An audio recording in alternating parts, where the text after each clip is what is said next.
స్వచ్ఛాంధ్ర కార్యక్రమంలో పాల్గొని మొక్కలు నాటిన ఎమ్మెల్యే శ్రీరామ్ రాజగోపాల్ తాతయ్య.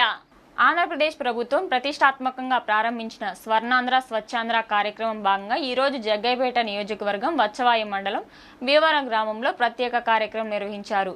ఈ సందర్భంగా ముఖ్య అతిథులుగా జగ్గైపేట శాసనసభ్యులు శ్రీరామ్ రాజగోపాల్ తాతయ్య, ఎన్టీఆర్ జిల్లా కలెక్టర్ శ్రీ లక్ష్మీసా పాల్గొని మొక్కలు నాటారు. అనంతరం చిన్నారులకు అక్షరాభ్యాసం నిర్వహించగా బాలింతలకు శ్రీమంతం చేసి అక్షింతలు వేశారు. అనంతరం విద్యార్థులు నిర్వహించిన అవగాహన ర్యాలీలో పాల్గొన్నారు. ఈ సందర్భంగా ఎమ్మెల్యే శ్రీరామ్ రాజగోపాల్ తాతయ్య మాట్లాడుతూ ప్రతి గ్రామం ప్రతి పట్టణం స్వచ్ఛంగా హరితంగా ఉండేలా ప్రజలందరూ చైతన్యవంతులుగా ముందుకు రావాలని పిలుపునిచ్చారు. ప్రభుత్వం చేపడుతున్న స్వర్ణాంధ్ర స్వచ్ఛాంధ్ర కార్యక్రమం ద్వారా శుభ్రమైన ఆరోగ్యకరమైన ఆంధ్రప్రదేశ్ నిర్మాణం సాధ్యమవుతుందని అన్నారు.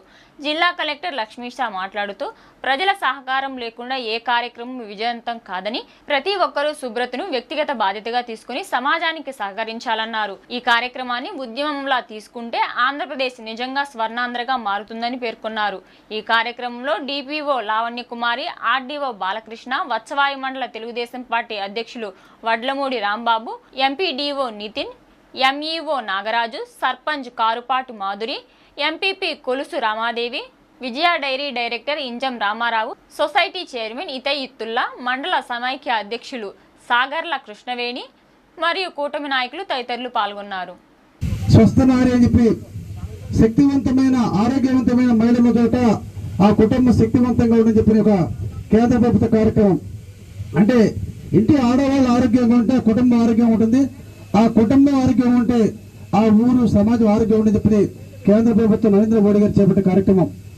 ఆడవాళ్ళందరూ కూడా ఆరోగ్యంగా ఉంటూ మీరు ఇచ్చే వంటలు కూడా వండించే వంటలు కూడా మీ పిల్లలకు కానీ భర్తకి ఇచ్చే వంట ఆరోగ్యంలో వంట వండుకుంటే తప్పకుండా మీ కుటుంబం పట్ల కుటుంబం ఆరోగ్యంగా ఉండి సమాజం అందరూ కూడా దేశం కూడా ఆరోగ్యంగా ఉంటుంది. కాబట్టి ప్రతి ఒక్క ప్రత్యేకంగా మహిళలందరూ కూడా ఆరోగ్యవంతమైన సమాజం కోసం మీ అందరూ కూడా పాటుపడాలని చెప్పి కోరుతూ ఇందాక ఎంపీపీ చెప్పే విధంగా డ్రింకింగ్ వాటర్ విషయంలో ఈరోజు ముఖ్యమంత్రి చంద్రబాబు నాయుడు కూడా ప్రతి గ్రామంలో కూడా ఇంటింటికి కుళాయి అయిపోయిన స్కీమ్ చేయబోతే త్వరలో తప్పకుండా మంచినీటి సమస్య తప్పకుండా తెరుస్తాం. అదేవిధంగా ఫ్లడ్ వచ్చినప్పుడు పొలాల్లో ఇసుక మేటేసింది, దాన్ని కూడా అసెంబ్లీ మాట్లాడడం, ఇసుక మేట తీసేసి దాన్ని మంటి నింపుకోవడానికి కూడా ఉపాధి హామీ ద్వారా ఏర్పాటు చేయని చెప్పి అడిగారు. తప్పకుండా వాళ్ళకు కూడా ఏదైతే ముంపుకు గురయ్యి ఇసుక మేటేయటం కానీ లేక ఒంటరి పెట్టి కొట్టం పోవడం దాన్ని కూడా ఎన్ఆర్జీఎస్ ఏర్పాటు చేయమని చెప్పను. తప్పకుండా పొలాలు బాగు చేయడం కావచ్చు, డ్రింకింగ్ వాటర్ తప్పకుండా సమస్య తెరుస్తాం. ఇందాక సర్పంచ్గా చెప్తున్నారు ఈ గ్రామంలో మంచినీటి సమస్య బాగా ఉంది. అటు ఎస్సీ కాలనీలో అదేవిధంగా తెలుగుగడ్డలో మంచినీటి సమస్య చెప్పారు.